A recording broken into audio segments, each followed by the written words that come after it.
Digit plus master card लेके आने वाला है। हाँ जी, बिल्कुल लेकर आने वाला है। उसमें क्या क्या फीचर्स होने वाले हैं, सबसे पहले तो हम डिजिट प्लस ओपन कर लेते हैं और ओपन करने के साथ साथ हम देखते हैं कि डिजिट प्लस में क्या क्या चीज ये लोग इनेबल करने वाले हैं। इससे पहले कौन सा कार्ड इनके पास अवेलेबल है और ये क्या सर्विसेज देने वाले हैं। सबसे पहले अगर मेरे अकाउंट में अगर आप यहाँ पे देखें तो बैलेंस कुछ भी नहीं है, अभी 0 है। उसके अलावा एटीएम विड्रॉल डेली जो है वो आपको 50,000 यहाँ पे देखने को मिल जाते हैं और ओवरऑल पूरी लिमिट्स और ये सारी चीजें आपको खुद भी आइडिया कि कितनी लिमिट्स होती हैं और क्या होता है। अब जाते हैं हम सीधा कार्ड्स में। कार्ड्स में एक चीज यहाँ पे आपको देखने को मिलेगी कि डिजिट प्लस का मास्टर कार्ड अभी आने वाला है। अगर यहाँ पे आप देखें तो 1150 रुपए में इन्होंने यहाँ पे कार्ड दिया है, मतलब कि अभी आप पे नहीं कर सकते। क्यों? क्योंकि अभी आप simple is that you are founder less digit plus Mastercard experience await. अब ये फाउंडर क्लब वाला जो सीन था, इससे पहले जो है ये सादा पे ने किया था और सादा पे ने अभी बिल्कुल खत्म कर दिया। अब जैसे उन्होंने खत्म किया तो यहाँ पे डिजिट प्लस ने जो कार्ड है अपना वो इनलिस्ट कर दिया है कि आप simple is that master card जो है हमारा वो इतने का ले सकते हैं। मजे की बात यहाँ पे इनकी मुझे ये लगी है कि 1000 रुपए का कार्ड है प्लस टैक्स लगा के 150 रुपए जो इनका टैक्स लगे वो सारी टोटल अमाउंट इन्होंने यहाँ पे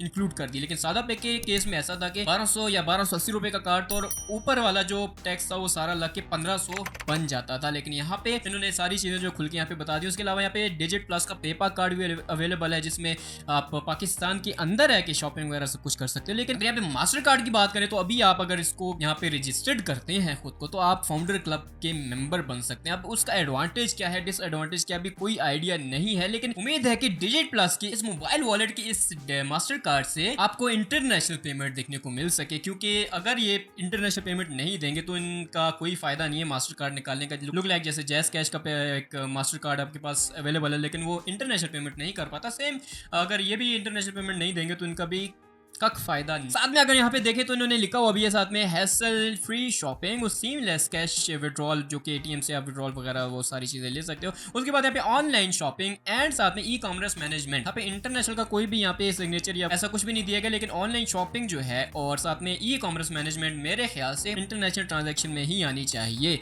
अगर तो ये चीज इंटरनेशनल ट्रांजेक्शन में ये कार्ड दे रहे हैं तो आने वाले दिनों में ये भी सादा पे और नया पे जिंदगी के इन लिस्ट में ये चीज आ जाएगी। जैसे ये कार्ड यहाँ पे इनेबल होता है सबसे पहले ऑर्डर करके इसका रिव्यू करूंगा और आपके सामने यहाँ पे दिखाऊंगा भी आपको क्या ये इंटरनेशनल ट्रांजैक्शन कर पा रहा है, अगर कर रहा है तो कितने परसेंट टैक्स काट रहा है, ये भी अभी बिल्कुल मालूम नहीं है हमें। अ लॉट ऑफ थिंग्स जो कि हमें यहाँ पे मास्टर कार्ड की देखनी है कि सादा पे भी सबसे कम जो है वो इंटरनेशनल ट्रांजैक्शन कॉस्ट दे रहा है। अब देखना ये है कि क्या हमें जो है वो डिजिट प्लस का ये कार्ड भी ट्रांजैक्शन जो इंटरनेशनल ट्रांजैक्शन है वो भी कम देखने को मिलेंगी या फिर बाकी बैंक्स और नया पे की तरह जिंदगी ऐप की तरह जो है वो हाई क्लास जो टैक्स है पाकिस्तान में इंटरनेशनल का वो पे करने को मिलेगा।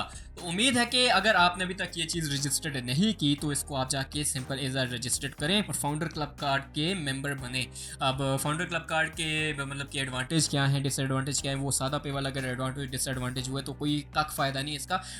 फिर भी आपको ये मैं अभी जल्दी बता रहा हूँ ताकि आप जाके मास्टर कार्ड को जाके फाउंडर क्लब में रजिस्टर्ड कर लें खुद को। तो ये थी आज की हमारी वीडियो। उम्मीद है कि कुछ ना कुछ आपको समझ में आया होगा और खुश रहिए, आबाद रहिए, मुझे भी अपनी दुआ में याद रखिए। तो मिलते हैं अपनी नेक्स्ट वीडियो में, तब तक के लिए टेक केयर, गुड बाय।